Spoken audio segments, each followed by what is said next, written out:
السلام علیکم، میں ہوں مریم ذیشان. آپ دیکھ رہے ہیں پروگرام تھنک ٹینک. میں ساتھ موجود ہیں ایاز امیر صاحب، سلمان غنی صاحب، ڈاکٹر حسن عسکری صاحب، اور آج سے اس پروگرام میں ہمارے ساتھ موجود ہوں گے تجزیہ کار سینئر صحافی رشید صافی صاحب. سر، آپ کو بہت ویلکم کرتے ہیں ہم اپنے شو میں.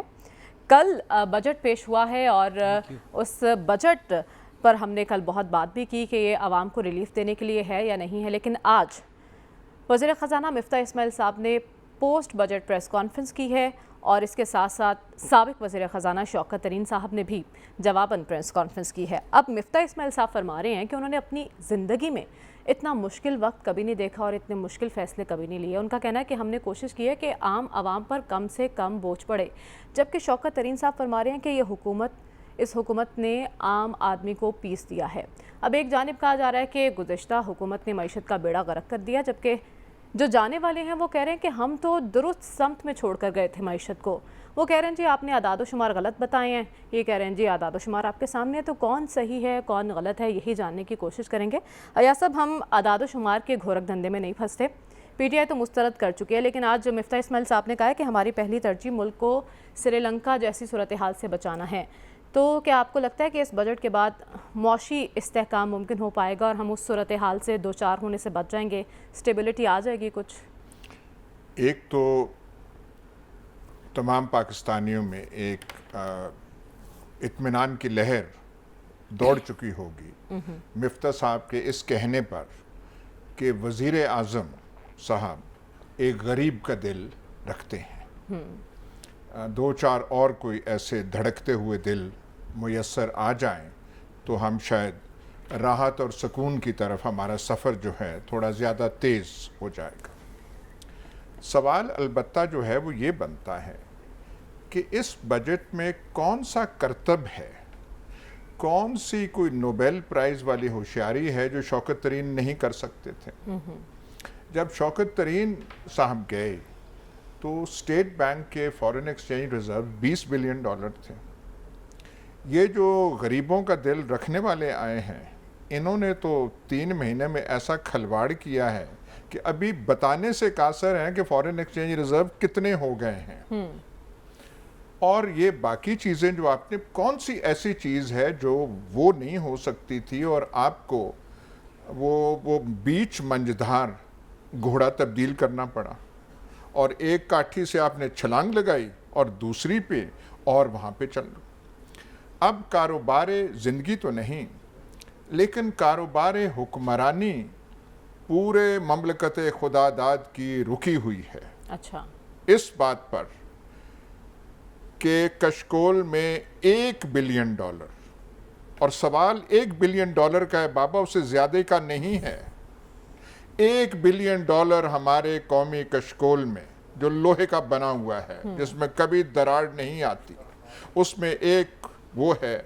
ہم نے کون سی منت سماجت ہے جو نہیں کی. ہم نے یہ پورا بجٹ جو ہے تیار کر دیا ہے IMF کے حضور پیش کرنے کے لیے. کل ہمارے ساتھ عامر ضیاء صاحب بیٹھے تھے، انہوں نے بہت اچھا تجزیہ کیا تھا کہ یہ ہم نے ان کی وہ سب کچھ کر دیا ہے. ہم وہ جیسے آپ وہ جو کسی سرکس میں جائیں نا، وہ لکی جو بھی سرکس ہو، تو آپ وہ پیچھے مڑ کے وہ کرتے ہیں اور پھر پیروں کو ہاتھ لگاتے ہیں. وہ بینڈ اوور بیکورڈز جو انگریزی میں ہے. ہم نے سب کچھ کیا ہے. IMF کے سامنے ہم نے ترلے کیے ہیں، ہاتھ کیا ہے. پورا بجٹ مفتاح اسماعیل صاحب کا اور یہ جو دھڑکتے دل والے وزیر اعظم میں سارا ہے ان کے حضور. اب وہ ہمیں $1 بلین مل جائے تاکہ کاروبار حکمرانی، مملکت خدا داد، اور جو ہمیں سلمان صاحب ہمیشہ یاد کراتے ہیں اسلامی دنیا کی واحد ایٹمی طاقت، اس کا جو ہے کار ہم آگے چل سکتے ہیں یا نہیں، وہ ہمیں ملے گا. تو اس کے بعد ہم سوچیں گے کہ کیا ہوگا، کہ ہم نے کیا کرنا ہے کیا نہیں کرنا. حکومت بھی، مفتاح اسماعیل صاحب بھی، اور جو ہمارے اب کیا کہیں، مہربان کہیں پیچھے، مہربان بھی سوچیں گے کہ اب ہم نے کیا کرنا ہے. مطلب یہ جو سفر ہم نے 3-4 ماہ کا کیا ہے، اس کی مثال ہماری تاریخ میں 74 سالہ تاریخ جو ہے بھرپور ہے